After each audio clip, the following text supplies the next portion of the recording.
You only need to know me. I will be the one.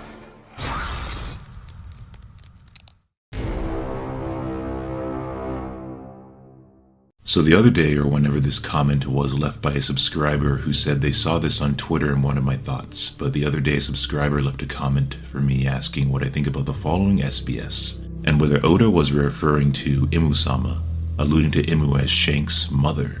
After all, Shanks was found in a treasure chest on God Valley, and could be the son of a celestial dragon, many believe. Some say not just any celestial dragon, but a member of the Gorosei, Shanks being an unofficial or forgotten Gorosei number 6, erased from history.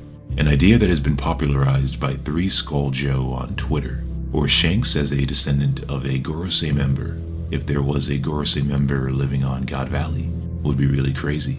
And if Shanks is a celestial dragon's son, it shouldn't just be any celestial dragon now, should it? We'll come back to Shanks at the end of the video. But no, in case you were waiting around for the big reveal, I don't think Imu is Shanks' mother, and I don't think Shanks became a pirate due to mommy issues. But I do like the idea that the following quote might have been a foreshadowing about Imu. That maybe Oda didn't just write a story to challenge the authority of God, as I mentioned in other dark One Piece theory videos, like the one you can see on the screen, but that Oda has written a story to challenge his own mother. Now, if that isn't a dark subject for this video, then I don't know what is. Anyways, if you're still here, the SBS comes from chapter 833. Somebody said to Oda, "Odachi, in the SBS from volume 82, you told us how to escape from a Kainu given how strong he is. But when I try to do this before my angered mother, I just get beaten up. Is my mother stronger than a Kainu?" Ichiro Oda's answer to this funny fan question, hopefully it's not true, is very interesting. But Oda says, "You better watch out. You're being too brash. A mother is the strongest living being in the world, even stronger than Kaido. Don't you dare do it again. But you know, your mother loves you more than anyone else." Maybe you made the connection, but people are speculating that Imu is Oda's mother, Oda's mom, based on this SBS, or from my interpretation, Imu is more and more convincingly Mother Nature and so the Sea Devil, and so a complicated devil perhaps with a different answer to the world's history than the one Luffy and Robin will present at the end. Oda's mother was a devil. Maybe this is the perspective of many a child at times.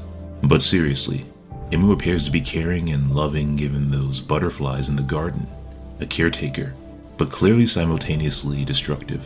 Imu as a mother is the strongest living being in the world, even stronger than Kaido. As Oda said, Mother Nature. I don't know how much more we can speculate as to Imu's past, but I did want to speculate on the parents of a major pirate in Oda's story, Red-Haired Shanks. Ever since the introduction of the Gorosei member Saint J. Garcia Saturn, ever since the growing recognition in the One Piece community that the Gorosei are planets, there's been growing speculation over what exactly the Gorosei members can do and who they really are. No way to know if they are good or evil, probably a gray area if Oda truly based them off some of the most impactful political figures of the past. I like to consider though how what we know about the Gorosei, Imu, the Empty Throne, and Joy Boy even, isn't as clear as we think. And the identity and purpose of several endgame characters in Oda's story will surprise all of us. But as for the Gorosei, you either die a hero or live long enough to become the villain. I believe that's how the saying goes, that the Gorosei are old, regardless of how old, even if typical old. What if the Gorosei are not as bad as we think, and in the past there was a great evil that demanded these men, if truly inspired by lovers of freedom and justice in the past? However historically complex these figures were, what if a great evil that was only narrowly defeated led the Gorosei and Imu to rein in, to confine the world's freedoms? The notion that the experiment of utopia and limitless freedom could ultimately prove itself disastrous. The idea that the very fight against oppression could ever turn dark and become oppressive itself. Essentially, do the ends justify the means? Despite some of the Gorosei having battle scars on their body, I think it's only fair that we consider that some of the Gorosei might be weak, or no stronger than commanders, just political figures with supreme legislative, judicial, and executive authority combined, worthy of being named after planets or Roman planetary gods. In chapter 1073 we are given the name of one of the Gorosei members, one of the 5 elder stars or 5 elder planets, and so the oldest planet, or oldest planets. There's a connection here to history, where in the world used to only acknowledge 5 planets. Ancient stargazers knew of 5 planets, which they called wanderers, wandering stars, or wandering planets. These 5 planets, bright enough to view with the eye, sometimes brighter than the brightest stars, are Mercury, Venus, Mars, Jupiter, and Saturn. Does this then also hint at 5 elder stars, or the 5 eldest planets? That the Gorosei are the 5 oldest planets, as in just very old men, as we can clearly see, or very old men from the Void Century. There used to be other planets in their council, maybe. Other Knights of the Round Table. Other planetary gods. Other elder stars, but some rebellion or disagreement happened. Again, maybe there was another Gorosei member. Why are they only 5 men? Only men. Why not have number 6 be an old woman? Or a middle-aged woman, since the blonde Gorosei doesn't look that old. Then again, the fact that 5 men are ruled by a woman, by Imu-sama, might be what Oda is going for here. 5 men ruled by their metaphorical mother. All this debate, though, over Imu being the moon god, the earth god, the sea god. What if Imu was the universe, the beginning and the end, with the power to create and end life? The power of a mother personified in Imu's great cleansing, juxtaposed with Imu gently holding butterflies in the garden, like a mother would do. The Alpha and the Omega, which does fit the description of the Greek goddess Gaia, or Roman goddess Terra, or more generally the Alpha and the Omega, the beginning and the end, that meant that you will not withstand his judgment, God's judgment. Just like the judgment of Imu-sama that fell upon Luluzia Kingdom. In many a story, gods are written as men, but they can also be women. In many a story, God is seen as a man. Could Oda's god, the god of the One Piece world, be a woman? Maybe even a woman inspired by his own mother, if we take the SBS seriously. Going back to Shanks, as Greek Roman gods, I see the Gorosei and Imu sitting on the red line, like the gods of Mount Olympus, but instead the gods of One Piece. Mount Olympus is said to be the highest or tallest mountain in Greece and ancient Greek mythology. It was the seat of the gods shrouded in clouds, where they looked over the affairs of humans, over mankind. And so given the obvious connection here, what about demigods? There's a character in One Piece named Heracles, a strange warrior that trained Usopp during the time skip. And in Greek mythology, Heracles is a divine hero and the son of Jupiter and a mortal woman. In Roman mythology, Heracles becomes the demigod Hercules, son of Zeus and immortal. In classical mythology, Hercules is famous for his strength and for his numerous far-ranging adventures. And just like Luffy doesn't want to go on a boring adventure, and just like Shanks is currently always on an adventure, it would seem, Zeus is the king of the Greek pantheon of gods, and so maybe Shanks could be the mixed or part celestial dragon, part mortal, a mixed god, part human, part ordinary, whatever you would call it, maybe even part slave. Shanks could be a demigod, with a partial or full bloodline connection to Joy Boy. So let's now get into the meat of the idea. Shanks once said something that caught my attention about Luffy breaking his promise to him, about returning the Straw Hat. It's strange because this moment parallels Joy Boy's broken promise revealed during Fishman Island. Luffy, having eaten and awakened the devil fruit of the sun god Nico, was said to be the return of Joy Boy, but what if inherited will is different than bloodline? What if Joy Boy's bloodline is different as opposed to someone that has simply eaten his devil fruit or inherited his will? What if Joy Boy's bloodline lives on in Shanks? I would add a crazy idea that while some believe Shanks meant to give the Gomu Gomu no Mi to Ace, Roger's son, instead of Luffy, maybe Shanks, despite his claims of wanting to swim as a pirate, the importance of being able to swim, maybe Shanks knew that devil fruit had chosen him, similar to Blackbeard, even if Luffy had accidentally eaten it. Maybe Shanks was supposed to have eaten the Gomu Gomu no Mi, but like a real pirate, like Luffy, Shanks chose to live how he wants, freely, not how others tell him to live, so he refused to eat it. Also, Shanks is to be the descendant of a Gorosei member or Joy Boy. If this family line was named after or tied to a planet, maybe his family line was once associated with the sun, the sun god, because Shanks also wore the straw hat, which the sun is tied to. Shanks' sword Griffin is named after a type of creature from Greek mythology and other mythos. The griffin which Shanks' sword is named after was said to pull the chariot of Apollo, the sun god, the Greek god of the sun.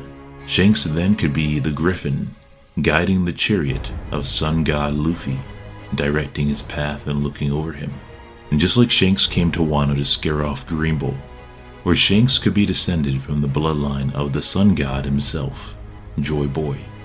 Apparently in the film Red movie, haven't seen it yet, so don't know if this is a film Red spoiler, but apparently Shanks is seen flying next to sun god Luffy, like actually flying via his sword, as if his sword Griffin was pulling him, sun god Shanks.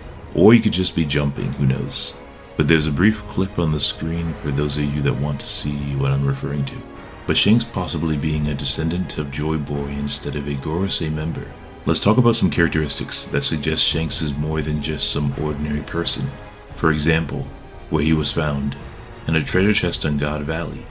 And so we have treasure, something precious, something rare, like red hair, and gods. Celestial dragons are considered gods, and they were on God Valley. Shanks was also given a private audience with the Gorosei, looking very much like Elder Star number 6, discussing politics in a certain pirate, but they did not treat him like a council member, like a fellow Gorosei, or the heir to one. No, the Gorosei treated Shanks like a younger prince, like a young prince, like the princes you see in movies, some spoiled, some worthy to one day be statesmen themselves, preparing to be king, others like Shanks maybe, other princes or princesses waiting to be free, to rebel against the authority they were born under. And we already have numerous examples to Oda's story of nobility, of running away, of princes or princesses running away from the responsibility attached to their royal status. A noble like Sabo turning into a freedom fighter. Why can't celestial royalty, the son of a Gorosei member, or the direct and last remaining descendant of Joy Boy, also decide to be a pirate? Mirroring what Luffy was told by his real father, Monkey D. Dragon, that being a pirate was fine too, if that was his choice, if he had decided to become a pirate freely. Or it could be the case that is often typical of real life, where children are lost or orphans appear decades later, and the politics of laying claim to a throne that has been given over to another are now very tricky, deadly, and so Shanks might have royal blood. But even if he does, he might not get all the privileges that standard royalty would, no different than Doflamingo, since his family fled from Mary Joie. Like I just pointed out, Shanks might be part slave. Maybe he's tainted and that strips him of some royal perks. There were also slaves on God Valley, so that is another association that might be important for Shanks. There were also multiple Will of D carriers, Roger, Garp, and Rox, engaged in conflict on God Valley, so maybe the Will of D is important here for Shanks as well. So what is it? Pure royal blood, half and half royalty and half slave, half royalty and half Will of D, half royalty and half ordinary guy, half mortal. Are we overhyping Shanks' past, or is it clear that Shanks' past is going to be crucial as to why he's done the things he's done in the story? Something that might really tie everything in is Shanks' red hair. Out of all the red-headed characters in Oda's story, Shanks' red hair stands out the most and seems to be important. Yes, there seems to be a dark importance to Shanks' red hair, so much so that Oda named him Red-Haired Shanks despite others having red hair. Why give Shanks this nickname, this epithet, if it wasn't crucial to some future reveal? Maybe a people, a bloodline known for their stunning red hair. Even in our real world, having red hair is rare. It isn't common at all. Supposedly less than 2% of the world's population has red hair, making it the rarest hair color in the world. It is said that throughout history, artists from Sandro Botticelli to Dante Gabriel Rossetti have mined the potent symbolism of red hair to ultimately suggest promiscuity, sensuality, deviousness, and, above all else, otherness, being different. For centuries, otherness as in this person is different than most. This man with blood red hair is special. Now, an article about untangling the symbolism of art history's most famous redheads says since red is the color of blood, it has historically been associated with sacrifice, danger, and courage. I thought of Shanks sacrificing his arm to save Luffy and just overall giving off "I'm going to die one day" vibes. Sacrificial character vibes all around. Unlike Ace, it's kind of expected for Shanks. Shanks does appear where the danger is and always displays courage, so that fits him well too. Courage is also something that Shanks appears to admire in others. Luffy and Kobe are a few examples, especially young people, the new generation. Moreover, Shanks being special, maybe a special bloodline, is backed up by the color red when you realize that red is the first color that humans perceive, after black and white. It's the color that newborns or babies see first, before any other. And the first that those suffering from temporary color blindness after a brain surgery start to see again. Red's dominance is even reflected in how colors are defined. Although different societies developed their names for colors at different times and in different ways, almost all of them named them in the same order, with only a few exceptions. The order of labeling colors was generally black first, white second, the color red third, and then green, yellow, and blue. Red comes before the rest. It is important in that way, like royalty, prioritized. In Chinese philosophy even, red is one of the colors associated with the 5 elements of the world.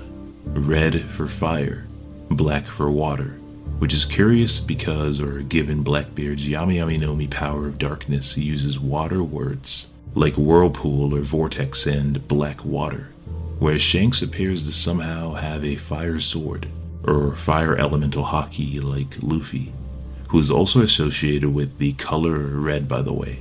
Luffy's red hawk ability inspired by Ace. Red is the fire element. Red was associated with royalty and power in China. This information comes from the Google Arts and Culture page, by the way, which is a lot of useful information in case you are ever interested. It goes on to say, scientists have posited that societies developed names for colors according to which ones they had the strongest reaction to. This means that for humans, supposedly much like bulls, have had strong feelings about the color red for thousands of years, although I do believe that bull element to be a myth. But over time, red has come to symbolize power. World leaders have used red clothing as a way to showcase their power for hundreds of years. After the fall of the monarchy, the color red was then taken up by revolutionaries around the world to symbolize new liberties and freedoms. Redheads are often portrayed as being very spirited and temperamental, stereotyped as quick to anger, especially when drunk. And we see that with Eustace Kid and Shanks. Shanks, who is said to be scariest when he's mad, when he gets angry, by Oda in the Ace novels, I believe. Red is also symbolic of holy blood or the blood of Christ and has played an important role in Christianity and Christian iconography.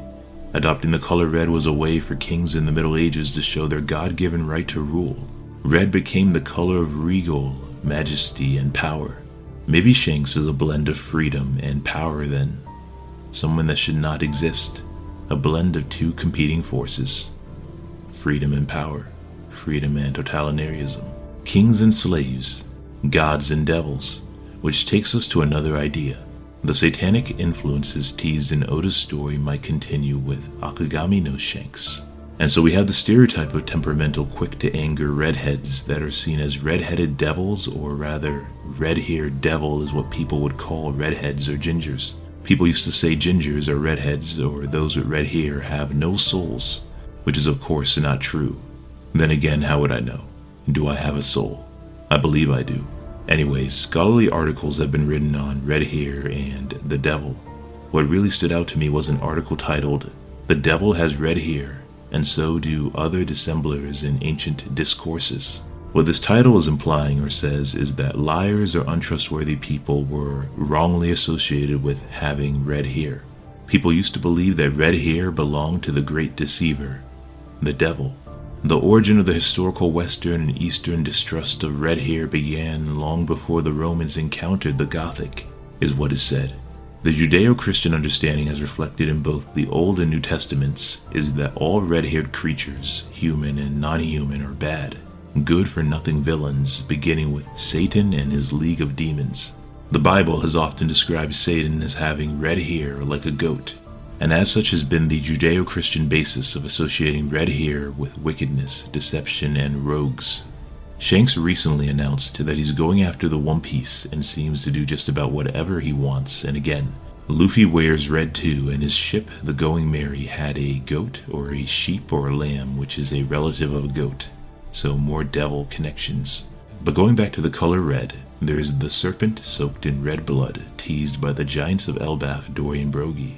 And then there is the red-blooded serpent or dragon of the Bible, that is said to be the incarnation of Satan or the devil. Shanks' ship has a red dragon on it. Red hair, red dragon, red devil, red mark of celestial dragons, which is the red hoof of the dragon. Red-haired Shanks may be the child of a devil and a god, a demigod, somebody that should not exist. Perhaps his existence was erased from history. Now, someone named Nintendo Disciple said to me when I dropped the other devil videos that Shanks is the fallen angel Satan given his assumed relationships with the celestial dragons, and Luffy being someone who cares deeply about human freedom. Luffy, that is, despite the consequences, and that Luffy fits in with contemporary Satanism because of this, living freely and rebelling against the established orders or orthodoxies of the world. He goes on to say that from the perspective of Imu and the Gorosei and the rest of the world, when you look at the new Yonko, the new emperors, you see a false god, Luffy, a fallen angel, Shanks, and an item of idolaters or idolatry, Buggy, are all aligned or have some kind of amicable relationship to an extent. I responded to this comment by saying this is a good point, and the devil is also portrayed as red. Again, Shanks and Luffy, if the devil is also known as the light bringer in some parts, then here we have Shanks guiding the light of the sun god Luffy.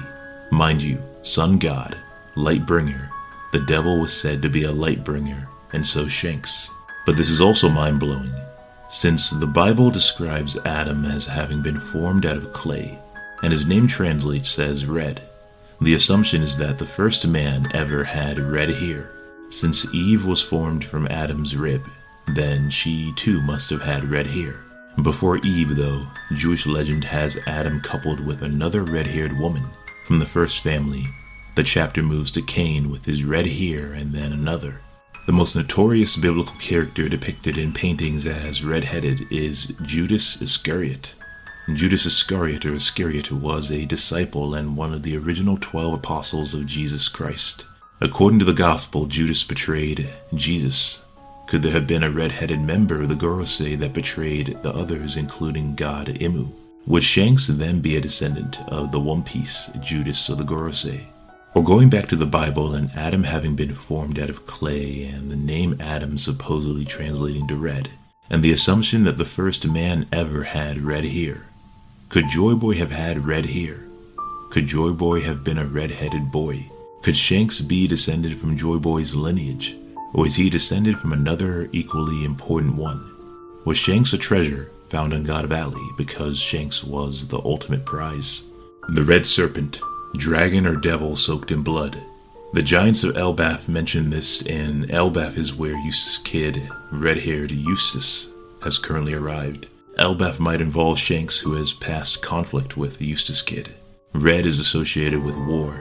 Elbaf is the land of war, and both Eustace Kid and Shanks are battle-scarred and have red hair, but also blood. War and red hair might signify these two are somehow related to or descendants of the same person, given the importance of each character. Or perhaps descendants are related to Kalgara, who also has red hair and was known for combat and general warfare. I would also add that Shanks' title is Chief, and a chief is typically the head of a tribe, an indigenous tribe, and the Shandian people seem like they were based on indigenous peoples.